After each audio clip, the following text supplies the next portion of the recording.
Hello dear students, आज हम पढ़ेंगे परागकोश स्फुटन के बारे में, यानी कि एंथरडेhiscence।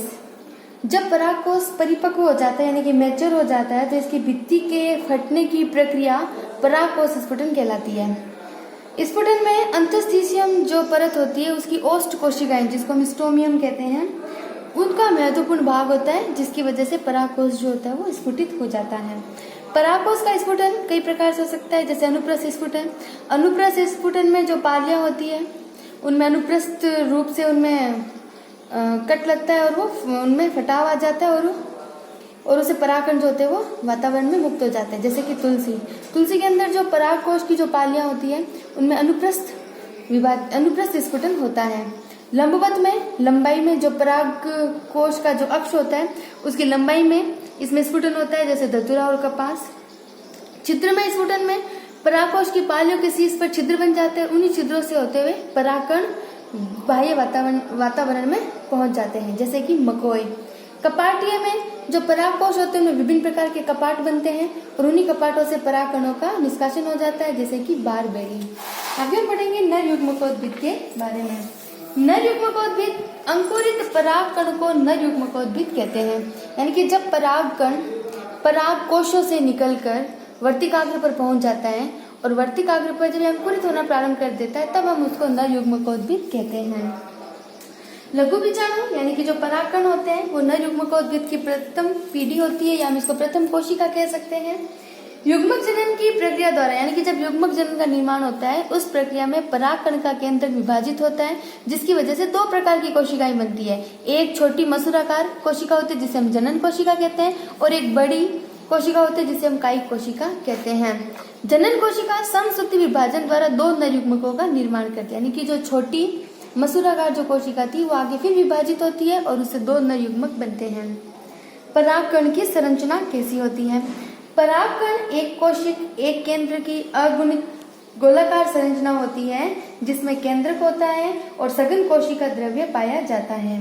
परागकण में दो भित्तियां पाई जाती है, एक बाह्य भित्ति होती है जिसे हम एक्साइन कहते हैं, एक आंतरिक भित्ति होती है जिसे हम इंटाइन कहते हैं। बाह्य चोल या जो एक्साइन होता है ये मोटा, खुरदरा व विभिन्न अलंकरणों से युक्त होता है। ये अलंकरण जालिकावत हो सकते हैं, यानी कि जाल जैसी संरचना हो सकती है, धारीदार संरचनाएं हो सकती है या कांटेदार संरचनाएं हो सकती है।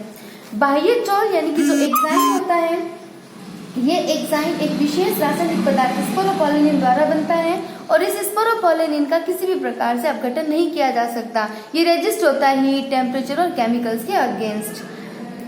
एक्साइन के ऊपर कुछ पोर्स प्रेजेंट होते हैं, जैसे कि ये परागकण है।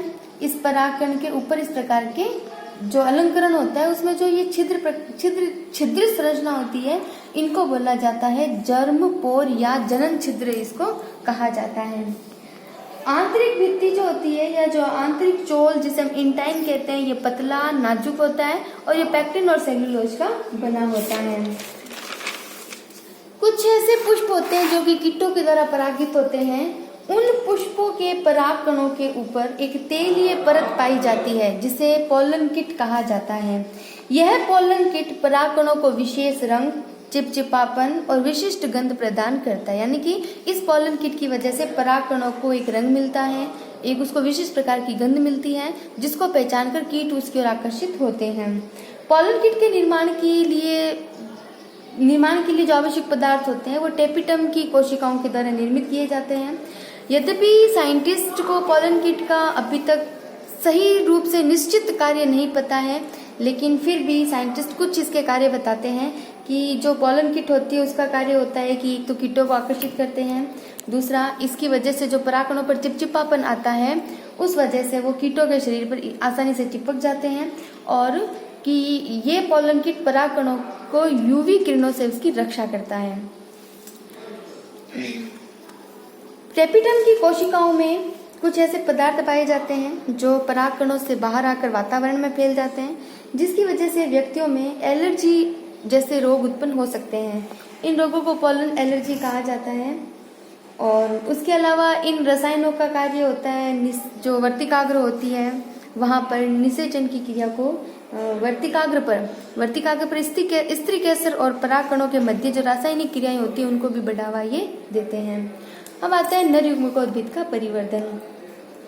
लघु बीजाणु नर युग्मकोद्भिद की प्रथम कोशिका होती है, जैसा कि हमने पहले पढ़ा था। लघु बीजाणु यहाँ पर हम पराग कणों को ही कहते हैं।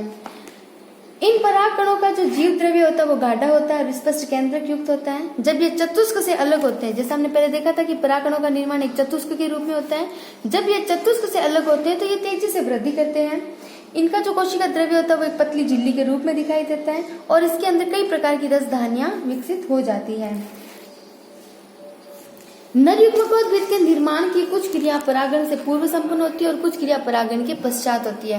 परागण से पूर्व जैसे केंद्र का विभाजन होगा और केंद्र कायिक केंद्रक और जनन केंद्रक में बदल जाएगा। कायिक केंद्रक लार्ज होता है और जनन केंद्रक स्मॉल होता है।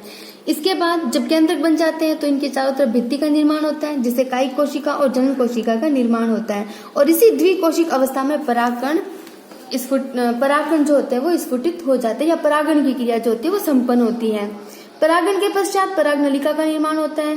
नर युग्मकों का बीजांड की तरफ प्रवेश होता है, निषेचन होता है और भ्रूण निर्माण की क्रिया संपन्न होती है। कायिक कोशिका जो कायिक कोशिका होती है उनके अंदर कोशिकांगों के आकार में वृद्धि होती है, उनकी संख्या में वृद्धि होती है। इनमें आरएनए व प्रोटीन भी पाए जाते हैं। कायिक कोशिका में धीरे धीरे रसधानियां विलुप्त होने लग जाती है। कुछ वैज्ञानिक यह मानते हैं कि कायिक कोशिका का कार्य अंकुरन के समय पराग नलिका का निर्माण करना भी होता है। जनन कोशिका लेंस आकार की होती है जो बाद में कृमि आकार की यानी कि पतली सी हो जाती है, जो उसको आगे गति करने में सहायता प्रदान करती है। इसमें सभी कोशिकाएं पाए जाते हैं लेकिन कोशिका द्रव्य न के बराबर होता है।